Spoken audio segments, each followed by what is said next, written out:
Well, welcome back to the ITAM Kitchen. We're on, oh my gosh, I don't know. Okay, today, Tuesday, today's Wednesday? Thursday. Yes, Wednesday.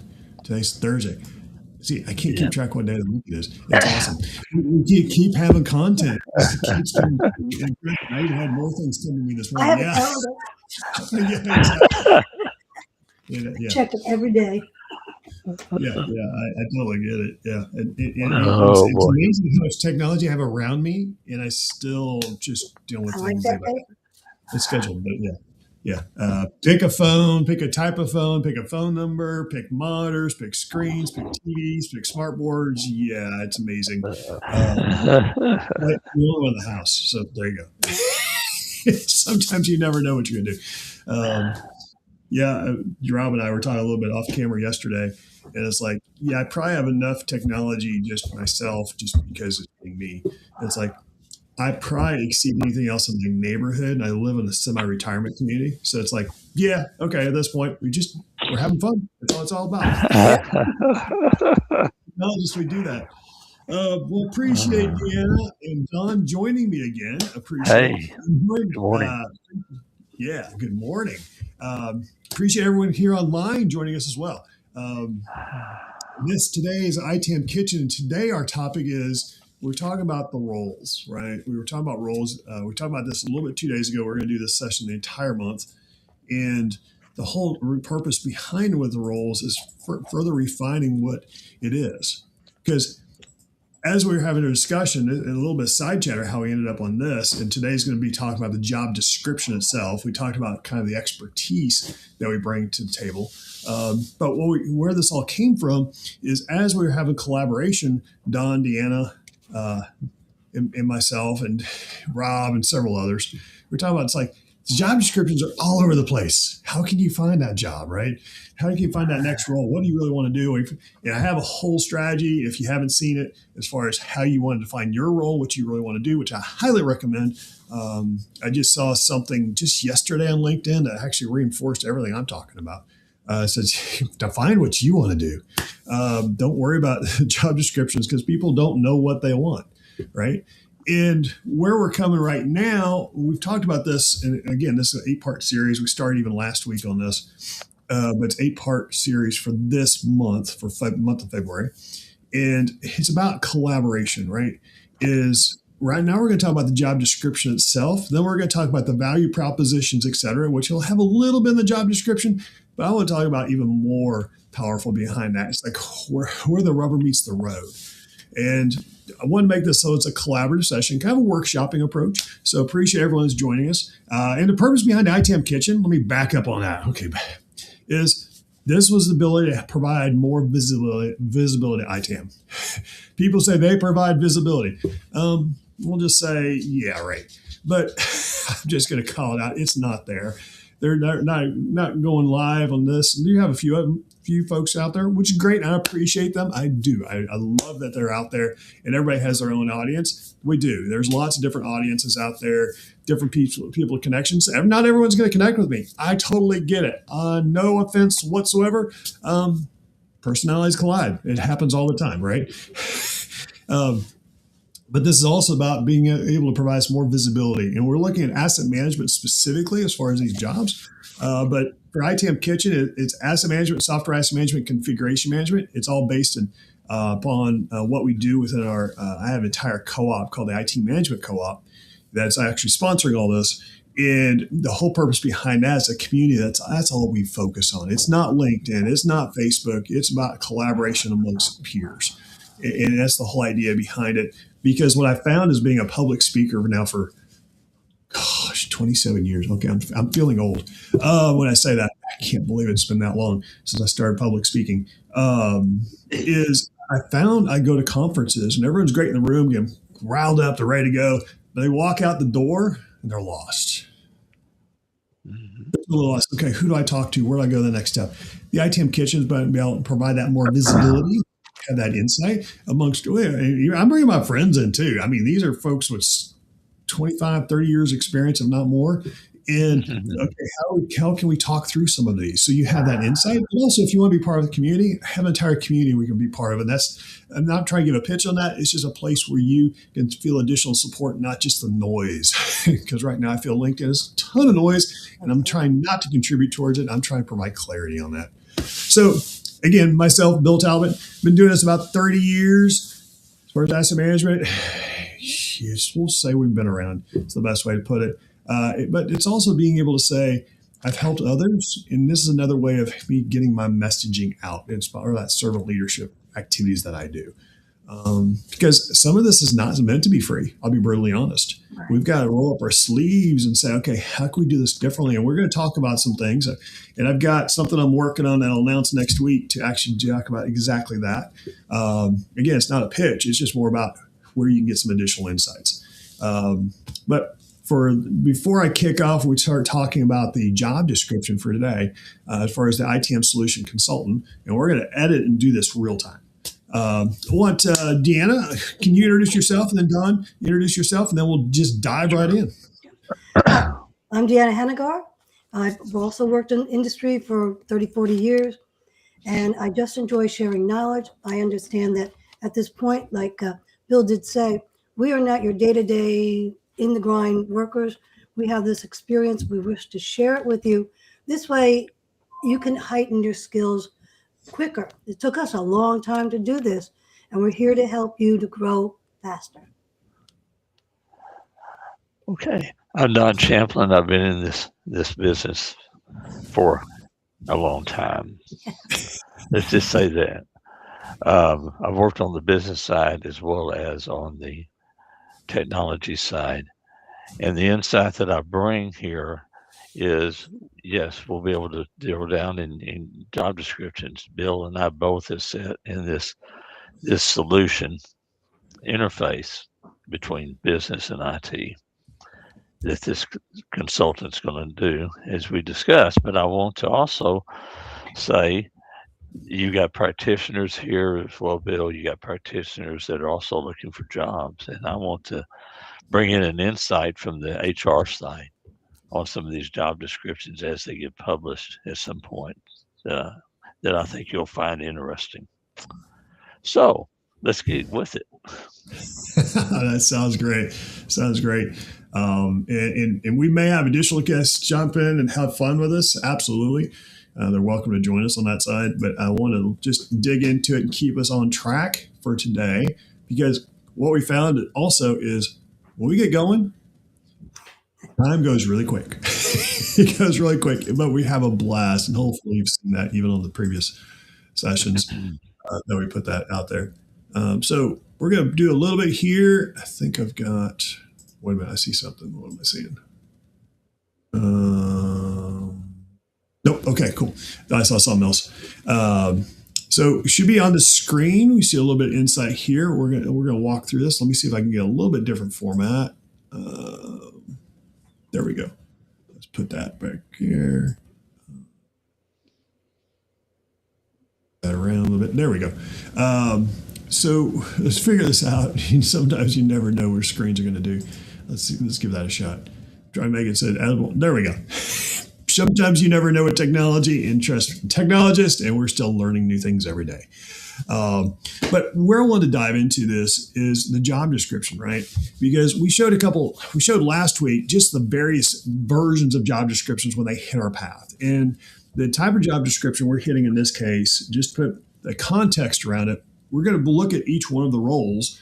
We're going to get to that. But the whole idea is, okay, you have the experts right here, right? And I don't know if I want to call us experts because I keep learning things every day. Everyone says, call themselves experts. Like, I don't want to call myself expert. I've just been around a lot of good experience.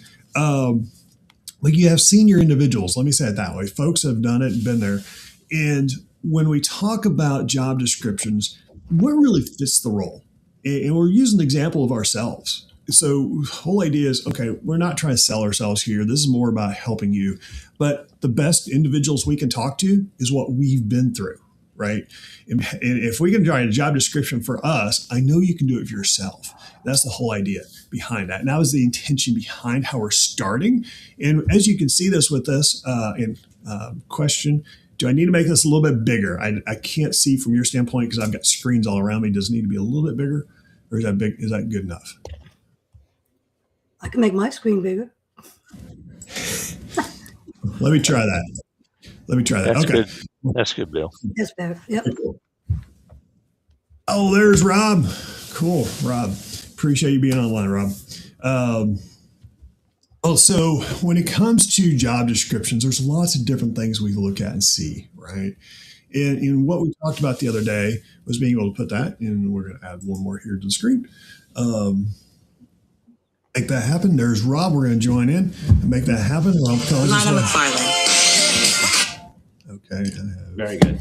Technical difficulties on my side, so I apologize. I totally understand. That's why I'm in this format myself. I get it. I totally get it. But as you see, the solution consultant, right, is we were looking for a solution consultant because that's really what we are. We're solution consultants. We help provide solutions, looking for the overall arching, not the analyst, not even the ITAM manager. We can do ITAM manager roles, fill that in, so we can talk about that a little bit later. But we look about our real skills are the folks you see here on screen. And most of us have 30 years plus of experience, right? It's like, okay, how do we solution ourselves for the customer? And we all have different, if you've heard any of the other previous discussions, we all have a little bit different tweak to what we do, which is awesome because that's what makes a team. You have to have different experience. You don't want to have a replicated off of each other. But as you think about this is starting with, the solution consultant on the role description. Like I said, a lot of moving parts here. The role, what we have a role description, I'm just going to go through it. The ITAM solution consultant bridges business and technology. Actually, I think it's a little bit more than that, but let's dig into that in a second. They work with multiple customers and customer types to understand ITAM challenges, design solutions, and clearly communicate value.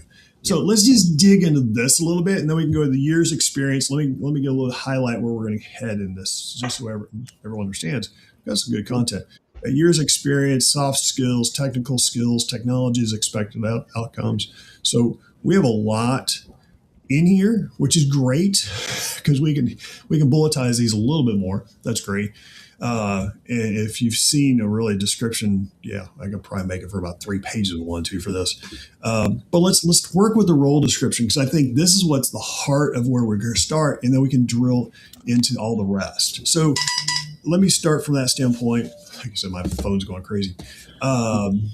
Is how do you suggest, or how do we want to look at the role description? Let's have some collaboration on this and figure out what that final solution is. The final comment I want to put in here. Rob, you want to dig into it? Yeah, I can do that because, in a role not too long ago, right, I was able to see what comes into ITAM consulting in a variety of different areas, right?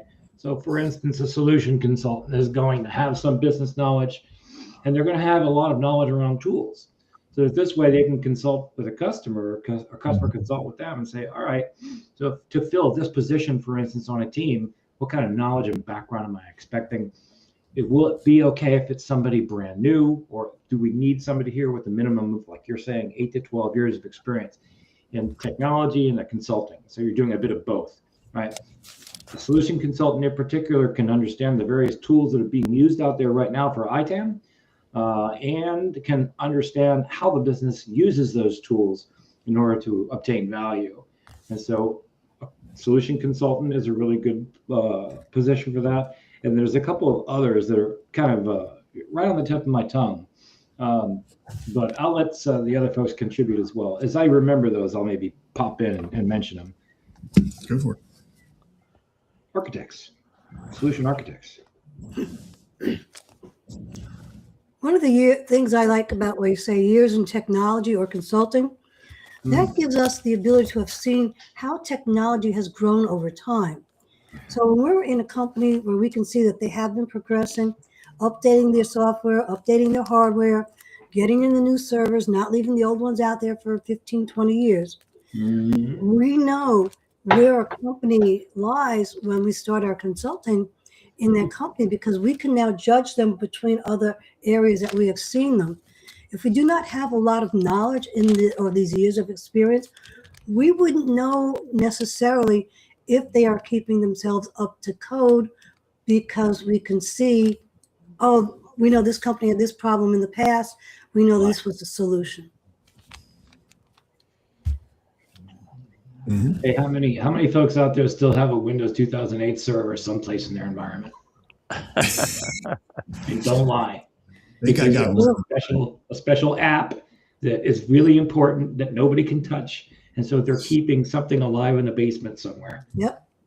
It's actually my garage. Just saying. Just saying. Oh, and I'll just to tag on to what Rod said.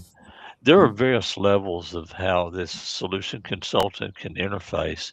In a big corporation, you can be a solution consultant, but you're around pre-sales, and you're a pre-sales guy in that. So you need to understand exactly what they're looking for and what the roles are there. So these things can vary a little bit depending upon what's happening there. And then you can't forget what I said before, the flip side about the HR component, that's the recruiter that's out there putting this together. Recruiters live under a lot of pressure, and sometimes they combine work, these requests for people that are coming from the same manager, not realizing, because of lack of poor communication, that he's looking at several different things, and you end up with a 30 or 40 page requirements and experience level that this doesn't match anybody in this world, except for maybe somebody who's been around for a very, very long time. Well, so you guys are bringing some good points, and I'm glad we're having a discussion. I'm glad I'm on the system I am too, because I can adjust some things accordingly, right? And Don, I think you just nailed it on the head. But this title is actually more of a pre-sales type role, right? Exactly. This actually originally was, if we think about, we'll say we've been around too long. So it's more of a managing consultant role, managing/solution consultant role, because that's more the delivery side where you're overseeing it, right? I don't even have that title in here. Gosh, I miss the old managing consultant, because actually I love that role, because you're able to manage multiple customers at once. But yeah, this is more of a pre-sales. Let me just, as I'm going to put this, fine. Yeah, I would say pre-sales, Bill. That helps a lot. That's fine. I can work in pre-sales. Yeah. Right. Yeah, exactly. And yeah, that's what I've done for years. And actually, I love this too, because it's actually, I'm not your typical pre-sales person on solution consulting. That helps. And yes, there's a little bit of advisory in this role, but what we talk about from an advisory standpoint is a good general understanding of what we've been talking about across these last several days before. Is they need to understand governance. So when they're demonstrating a feature of that's workflow related, and give some general input in that arena from a pre-sales standpoint, or maybe answer a question as to who is going to handle that in a natural implementation. Well, so let me ask the question, because so I'm the one that messed this up initially. So I would say we have two different options to go down, right? Which is great, because this is actually why we will have this dialogue, because this is where the confusion is, exactly. Right? Old school, new school, I don't know school, we get all of the above, right? Do we want to work on the ITAM solution consultant, which is the pre-sales role, or do we want to work on more the architect type role, which is more the delivery side? Boy, oh boy! It depends upon what we're doing at this particular point within the project, right? And so, well, I'm asking. So I'm going to be sorry, John and Don. I'm going to interject on this. Go right ahead. Yeah, it's really, where do we want to fit? Look at us, all our experiences. Are we looking from a delivery standpoint? Or are we looking from a pre-sales perspective? Where do we want to sit? I'm putting us on the spot, all of us, right? You're going to get pulled into either one of those roles if you take this job. That's just where it's going to fit. But there's something that to Don's point that he made earlier, right? When we're looking Yes. at those of us that are experts, right, versus HR who are putting together the descriptions to put out to start fishing for people. For Yep. the most part, the HR folks don't have a clue. They don't know. They just don't we know. just need to find somebody. Right. They're going to turn to management as the experts to say, okay, it's ITAM. I don't know what ITAM is, but you know what it is. So give me like 12 different points that we need to hit for a candidate, right? And so, Right. and that was really the point I was trying to make, the highlight from Right. what Don said earlier, is that is Right. the HR folks don't know. But- So the language you're going to see might be close and might be off, but at least it Right. sets a direction. Right. Okay, so let's back it up. Let's back it up one step. Back up to what we defined what our roles are, what we do, what we like to do on Tuesday, right? Right. This was about defining the job description towards that. Yep. Right. Okay, so let's take it back one step, Bill. Let's focus it on software. Okay, what kind of software are we dealing with here? If I'm dealing with the discovery tool, then I want somebody that's got pre-sales in that arena. Oh, okay. If I'm dealing with a tracking tool like Flexera and things of that nature, I want somebody that has an understanding of what's the software tool is, why it's tracking my Flexera tracks, but I also want it. Pull us back. Yeah, you understand where I'm coming from here. It's true. I do. We're not going down that direction. My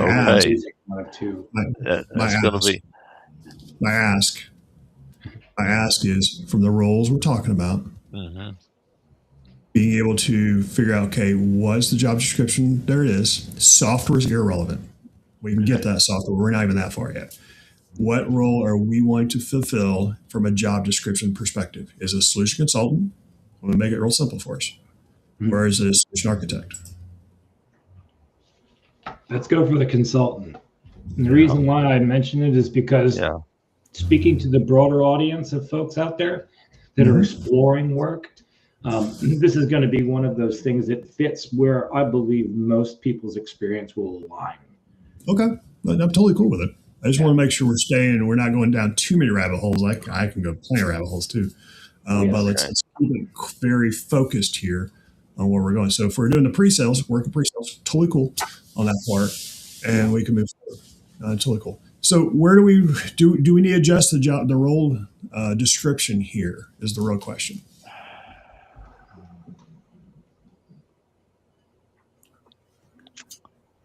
Scroll down if you can. Yeah. I was just going on this right here. In what we did within where I was, I would have a pre-sales guy that would do that post run the solution, would be able to do that demo so that he or she could navigate within the tool while I navigate and answer questions. I'm going to have to step away from the call for a few minutes, but that's okay. I think it's good where it is for the purpose exercise. I think it is. We'll establish the importance of what pre-sales pre-sales role. Yeah. Okay. So from that standpoint, being able to look the years of experience, digging into it, right? And it's more of a senior type of individual, right? Going into this role, do we have enough years experience in different areas in here, right? So 8 to 12 years, IT technology, 8 to 10 specifically in ITAM, consulting with multiple customers and types, definitely encouraged. Customer types, and I would also say scenarios. In 2 to 4 years and strongly client-facing solution advisory pre-sales roles. Is there anything we need to enhance here? Maybe we ought to throw in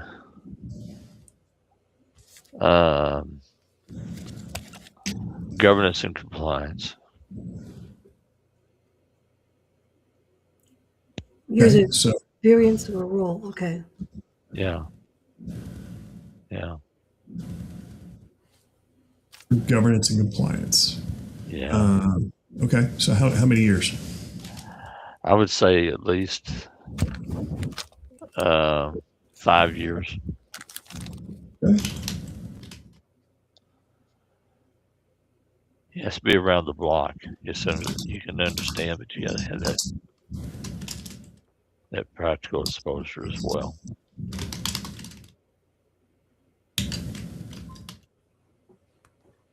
And I would say that's under, that 5 years. I'm assuming that guy's going to be mentored by his peer that's way more deeper into this, so he can grow in that. I think that would help. That works.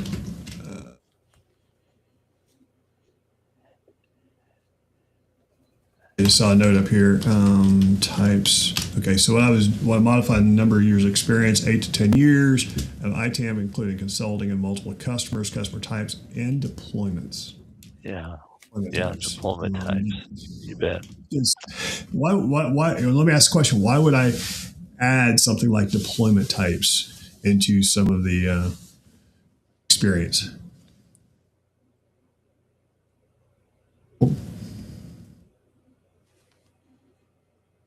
He looks frozen. I think Don's frozen. Must be too much for him. No. Yeah, he'll be right back. Go ahead, Deanna. You want to add to it? Well, I didn't spend much time in pre-sales. I've always been the consultant that has been put into the mix. Okay. So I've never been part of that part. Yeah, so where I was going to, and it can be for a consultant as well as pre-sales, that part.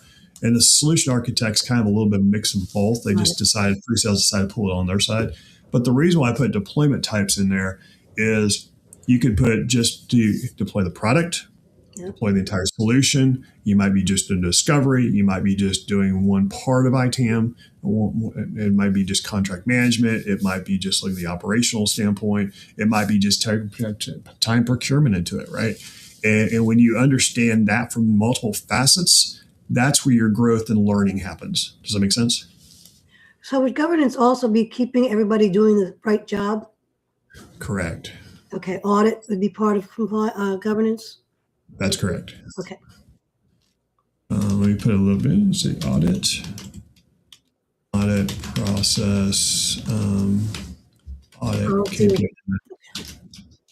KPIs. Metrics. Oh, good. We know I have it. Okay. And stakeholder alignment. I put that in there. Okay. That makes sense. So, That makes sense, yeah. So Don, I'm with you.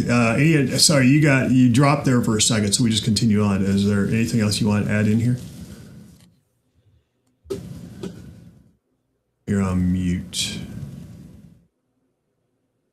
Yeah, you're all right. I was on mute. Let me just I was trying to see what was going on. That's all good.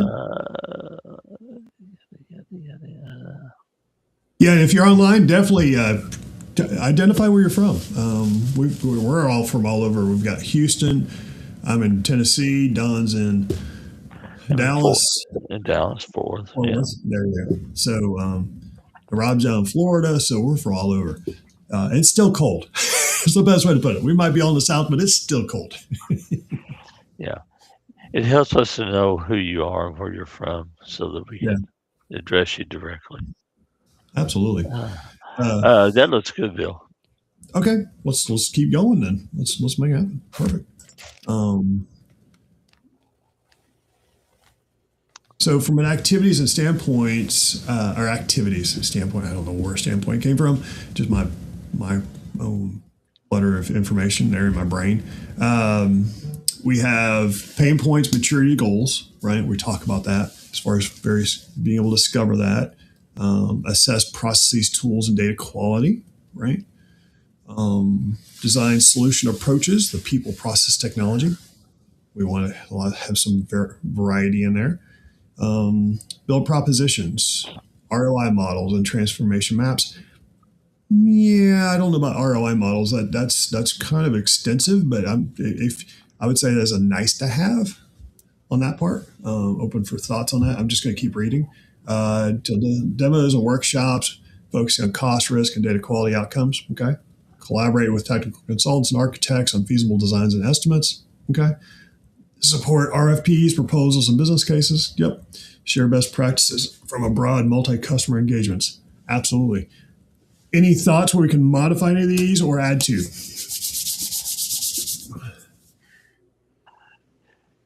Yeah, ROI is important. Where's In the a large putting out fires? corporation, yeah, I don't. I'm. We have solution consultants that don't deal on that side. If you're dealing with certain particular tool specialties in pre-sales, so yeah, Well, I would sometimes the say ROI is also done by there's additional roles for that. It's not usually just the solution architect is doing it. right. It isn't necessarily Yeah. that. Chris Paul was just commenting even on that. It says nobody does ROI models in consulting, which is true. Do we do ratio models?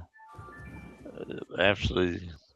Yeah. They do a Okay. little bit, but yeah, it Yeah, depends you upon. do. You do a little Yeah. bit. Yeah. Yeah. But I like the feedback and insight. That's good. Yeah. Yeah. First of all, no, yeah. Salespeople are Usually for. what I found with ROI Yeah. models, ROI models, usually it's not the solution consultant. It's typically, was it? There's a value, something value consultant is what I've seen. Right. That's all they work with is ROI. Value generation. Value.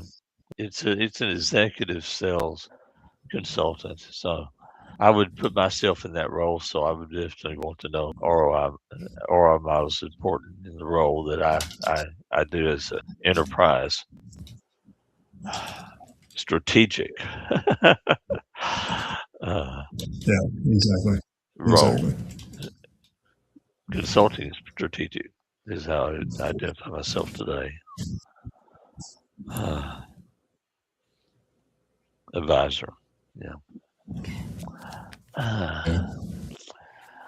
Okay. I think Curtis Paul has another good point in here. He just brought up that usually comes down to procurement believing they will get what they pay for. It usually is. There's a whole story I have behind that one. Usually it's between the executive sales and procurement. Yeah, the executive. It's interesting because what I'd love to see, you bring up a great point. I'll go down a little fast because I used to do the ROI stuff at Flexera. The reality is, once it's done, nobody pays attention to it. Right, but Nobody it, pays attention to it. one of the problems is the silo. You have to know what the silo is out there in that particular company, because you got business out there that go out there on their own and get a piece of software before procurement ever gets involved, and they're an afterthought. So you have to have a little bit of knowledge into that company itself, and that comes with what we do in the background whenever we're talking about trying to do stuff in this arena, to be honest with you. No, you're absolutely right. And that's why I got back to the whole thing of the recruiter has to be knowledgeable to know what's going on, and many of them aren't. They've got IT people sitting behind the roles, but if it's coming from the same manager, then that manager has to communicate. So this is on that same language that we've always stressed before. And if that's not present, then that's how you get messes whenever these things come up and nobody can fill a role. Right. No, absolutely. Absolutely. So to continue on that thread, right, are there additional activities when you think about here to actually identify for this role in particular, right? I know sometimes from what I've seen, sometimes this individual drives the workshops, right? Yeah.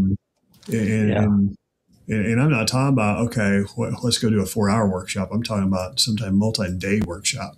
Right. So we talked about the industry down where we're dealing with that. I think that if it's industry specific, like transportation industry that has a special identification associated with that, or healthcare industry, then you need to identify the level of industry experience that you're looking for this person to have. Absolutely. Yeah. So you can further tailor that down. That totally makes sense. Absolutely. Yeah. So I would say somewhere in the notes or the documentation behind these descriptions, we would want to. We're trying to do something generic here today, guys. So it's difficult because experience gets you into all sorts of what ifs. Well, it is, and you're right. We're going to continue to have that because that's just the flexibility of the role, right? Exactly. You're right. And so I'm gonna back up off of that, but that's what runs through my mind, which is why you see me hesitate. No, that's all good. You're not hesitating. You're speaking. That's awesome. That's good. So for me, what comes to mind for clarity reasons is it says support RFPs, proposals, and business cases. I would say there's a laziness quotient of me that comes out right there. Right? Okay, I'm going to support you and just say, yeah, that looks good. It's awesome, right? Someone else is going to write it, right? So I'm going to be more specific, and this is actually the writing, the writing and composing. Yeah.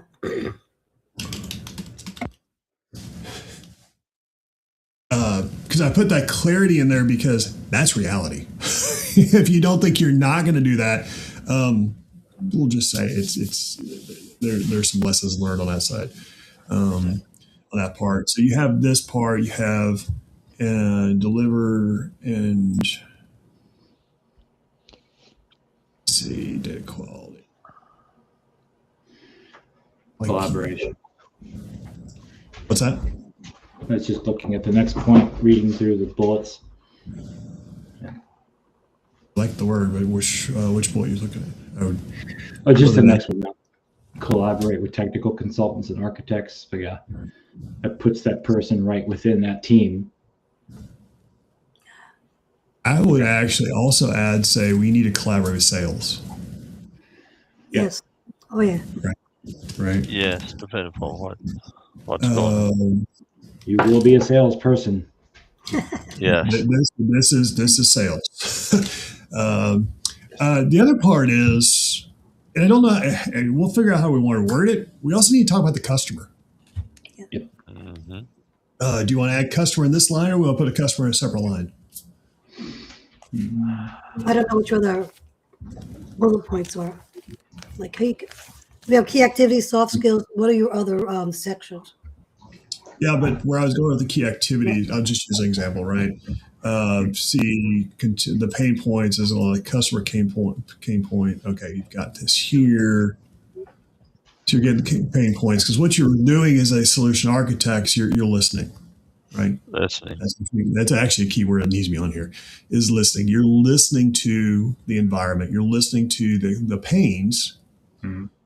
What they consider the pains, but are you going to the source of the pain? Because we're also there to actually help articulate and identify. It's like we're there for conversation, but we're there to actually help find a solution to the problem they have. As a team, you will. That's for sure. Yeah. Right.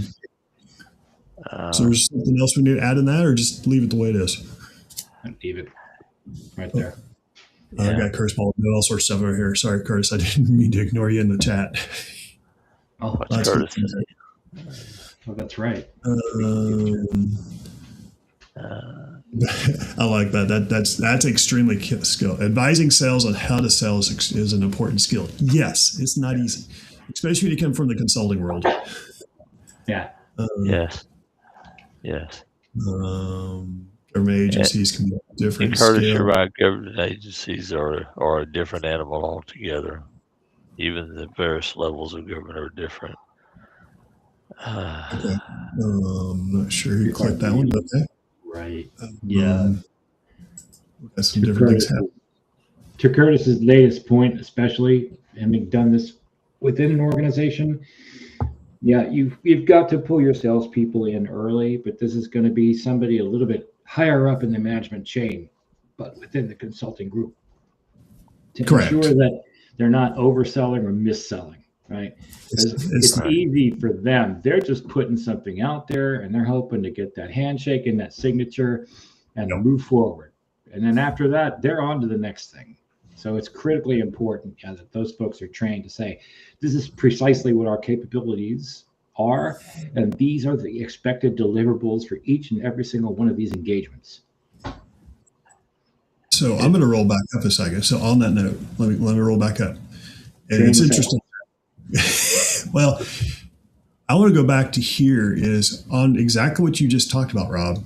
Experienced, senior level type individuals. With that being the case, do we have enough experience in here to put this person in this role? I think so.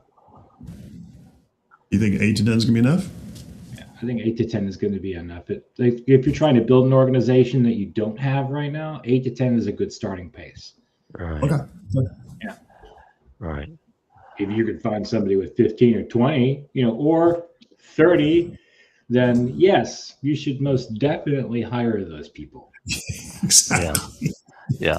And honestly, I would expect to see in the job description, not government, for example, if you're dealing with government from a defense standpoint, then that job description to say 8 to 10 years of government defense or military experience, defense, and it doesn't, and in defense it doesn't have to be that way, but based upon what that level of they're looking for, you have to have that level of experience in that industry. That should be part of their years of experience input up there. Yeah. Well specialized also, you have to require that they are either able to obtain a clearance or have had a clearance in the past. Yes. And that's in all levels as you're dealing in the defense. And I was in the defense side of this, and that's absolutely correct. Yeah, I've had defense customers. Yeah. And thanks to having those people too as customers, I'll say, typically their maturity is a little better than most because of the stringent federal regulations that are upheld. Exactly. Yeah. Exactly. Okay. I'm just going to put a little note on there, right? So if necessary, I put that because we keep going back to that. Specialized industry and customer experience. Right. And so to the job seeker, be sure you identify that level of experience in your resume. Yeah, absolutely. Yeah, no, that's good. That's a good point. That's a good point. Wow, writing. Okay, so I just threw something in there just so we have that covered from a generic standpoint. Sounds good. That sounds good. You take wherever you want to, right? You bet. Key activities. Anything else that comes to mind here? President writing business cases, best practices drawn from broad customer engagements. The best practices, let me add to that, right? The customer best practices is from broad customer, multi-customer engagements, absolutely, and possibly your vendor, right? Yeah. And vendor best practice, and vendor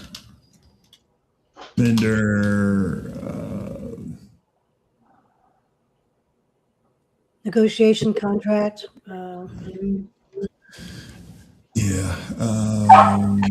Documentation.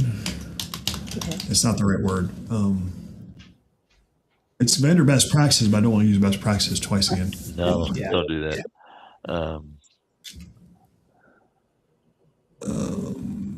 Vendor sourcing, that'll cover it.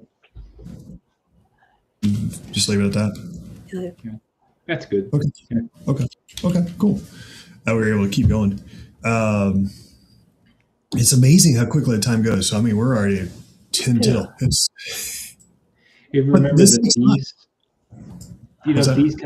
these kinds of activities happen over the course of days, right? Yeah. If you're interfacing with HR and and you're trying to work out what a PD is, a position description.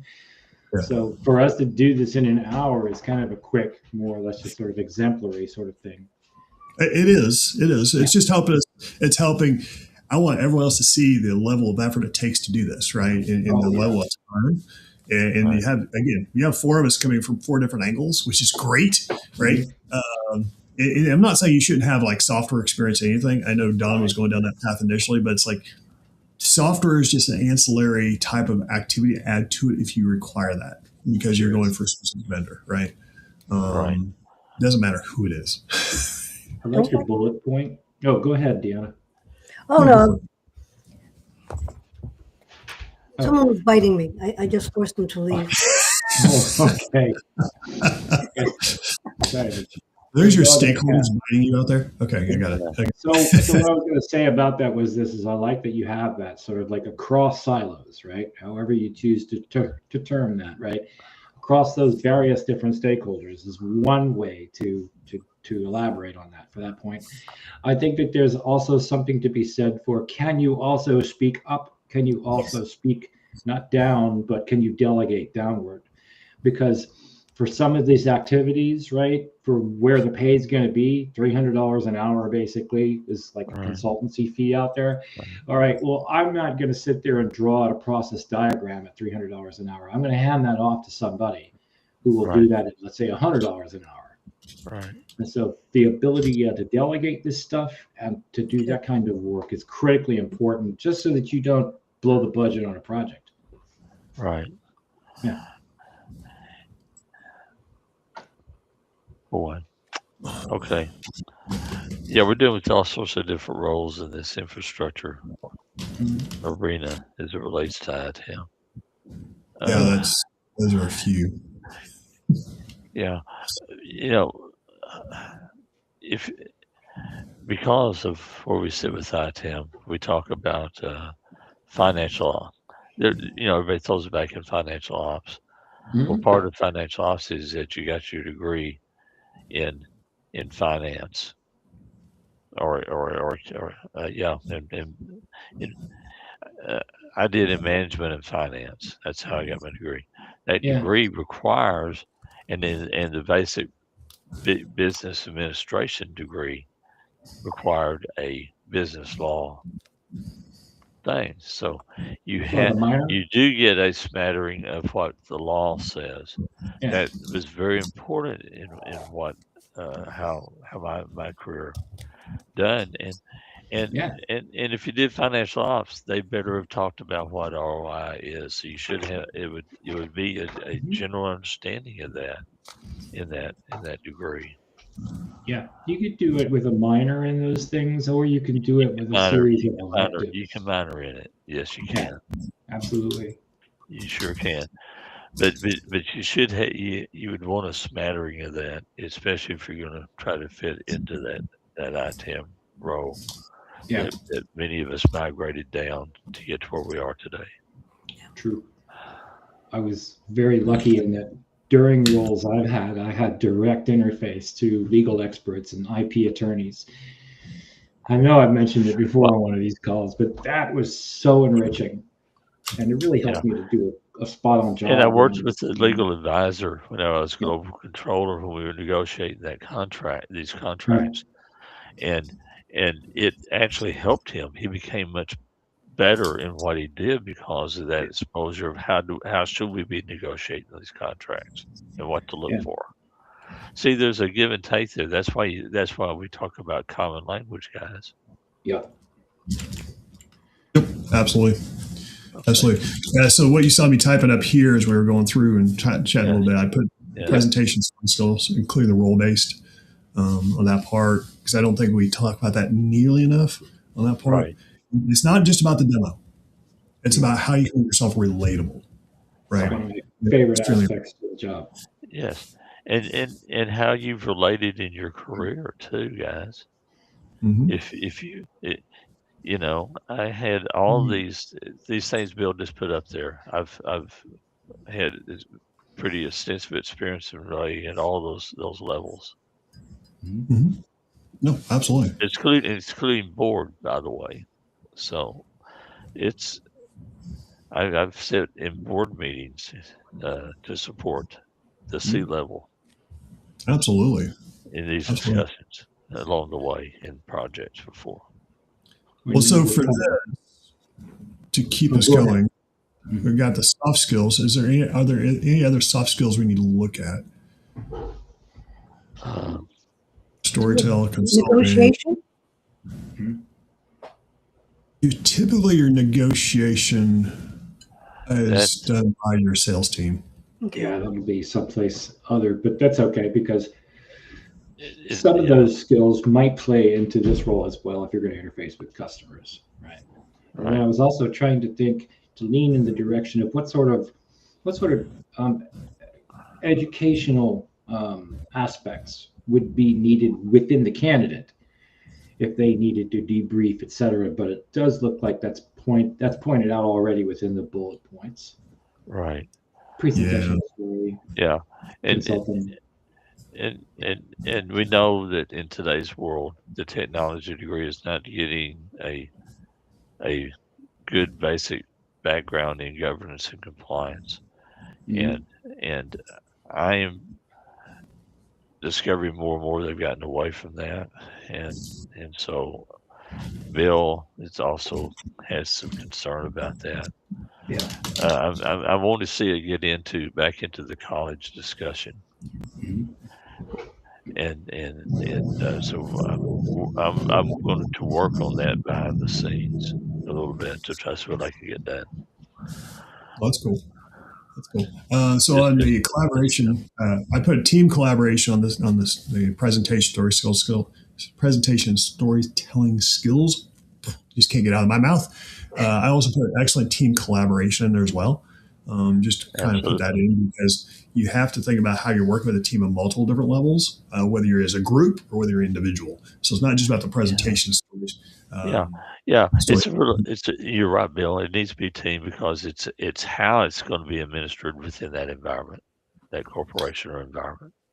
Well, it's also where it was going through my mind is if you're going to do the workshop, you're not just talking about executives. You might want executives in the room, but more likely you're talking all about their first lieutenants, right? Yes. And that's the point. You have to figure out how to raise that discussion. Absolutely. But that was a hard lesson for me when I went from consulting into, I'll say, pre-sales and doing business cases is a whole different world, right? The taxonomy alone of that was just totally different. And it's like, it was a total transition for me. And it took a little while to overcome that just because I'm used to, there's one thing to code, but when you're actually communicating, totally changes the landscape you're looking at. Yes, it is all about communications and relationship. That's why alignment cannot work unless you have a common language between the business and IT in all aspects and phases, guys. You can't just concentrate on certain things. It's holistic. It hits the entire gamut of how the corporation operates. Oh, absolutely. Absolutely. No, we're at the last 2 minutes. I cannot believe we're at the last 2 minutes. This is awesome. I'm thrilled actually on this because here's what we have still left. I'm going to put this, I'm just going to go ahead and give it a little preview. We have technical skills, technologies. Okay, let's put in talk about technologies and expected outcomes. So I think that requires another session that we can do next week to continue on because there's no way we're going to get that done in 60 seconds. But let me go around Robert real quick with everybody as we're wrapping things up and appreciate Kurt, Paul, and others that were actually contributing online as well. But let's kind of wrap up with a quick summary of what you're seeing so far and just a quick, say, 15-second little nugget you want to put there as we wrap up today's session. Deanna, you want to start on that? Sure. When we look at a job description, we're looking to see what they want. When we look at our job description, we're looking at what we can do or what we want to grow into. I think this is a very good path for us to take, and let's continue. Absolutely. Absolutely. Don? Just echoing, that's absolutely the most important thing. I think you have to realize that whatever you're doing, even your mindset has to be relational So contact, get on that mindset of getting a common language between you and who you're talking to or who you're interviewing with. Absolutely, absolutely, and part of that also is software, like what you were saying earlier, Don. We need to add that. We just didn't need it up at the top part, but yes, we absolutely. Depends if you're going to work for a vendor and selling software, that's one thing. If you're working for and trying to look from a solution to helping a customer, it's a little bit different than consulting.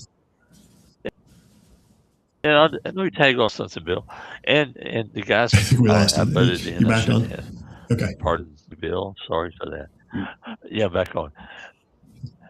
I had technical consultants that were very good in certain arenas. Bob Rose comes to mind as a guy I know in this industry. But I also pushed Bob to get the experience in the assets manager tool so that he could understand and better do what he was doing. It made him a better consultant. And he had that ability of wanting to grow. He's still specialized in discovery, but he has that background thing, and it makes him better at what he does. So mindset yourself on what you want to do and how you want to grow. And go down that focus and make everything happen. Learn what you need to learn in software. I don't have to know every software out here, guys. I'm a detective. I can figure out exactly what needs to happen. You see, that's what I like to do. So we're kind of limited on time. There you go. Okay, Rob, any closing thought? Yeah, briefly this. Look, for those of you out there watching right now that are doing the seeking, you're going to run across all sorts of roles like this. As long as you understand that that's more or less an idea of what a couple of folks through HR are presenting to find the right candidate, make sure to kind of be kind with yourself too, because while they're not perfect, you will find other roles out there. So screen those position descriptions very carefully, and then just be prepared to discuss them when you do get the opportunity to have that conversation with them. No, absolutely. Yeah. And in closing, as far as the ITAM Kitchen, I appreciate everyone being here. And on that note, just adding to Rob's comment, if you see something's lacking, it doesn't make sense, call them out on it. Yeah. Just call it, because that's not like, well, I don't want to put them in a bad spot. I want to try to get the job. It's like, actually, by you identifying there's a problem with that role, actually will help you get the job. So speak up. Highly recommend it on something like that. But from an ITAM Kitchen, we went about 3 minutes over right now, but I'm making sure we stay on pat. We went a few minutes late, so actually it comes out about even, which is awesome. But really appreciate everyone's contributions and how we're putting this together. Again, we're taking kind of a workshop approach when it comes to the whole job description because of all the anomalies we talked about. Even actually, it was the last week. Last week we were talking about all the anomalies we have in job descriptions. So it's like, okay, let's see if we can just straighten this out and at least get one role, and then we're going to further morph that into others. So I appreciate that. Everyone online making that happen. You have yourself a great rest of the day. I'll see you tomorrow, and we do have one happening tomorrow. And tomorrow we're going to talk about the journey. The journeys we've had actually as far as our own careers, and you're going to see the four of us, and we're going to talk about the life's journey and how we became who we are today. It's a little bit mixed, and we're going to come back on this one on Tuesday. So this will be continued on Tuesday as far as the part 3, the session 3, and we're going to continue those other sections. But I appreciate everyone's contributions. This is awesome. If you have friends you need to share this with and say, oh, you need to be part of this, help contribute because they can talk about their role, et cetera. Have them join in, please. Have them join in and collaborate. We're doing this every day this month, every work day this month. Let's put it that way. U.S. work days, not. I'm not doing Sundays. Could, but there's just too much going on. So appreciate it, everyone. Thanks for everything. Have yourself a great rest of the day, and see you tomorrow. Absolutely at 10 a.m. Eastern. Thanks, Bill. Thanks all. Thank you. Mm-hmm.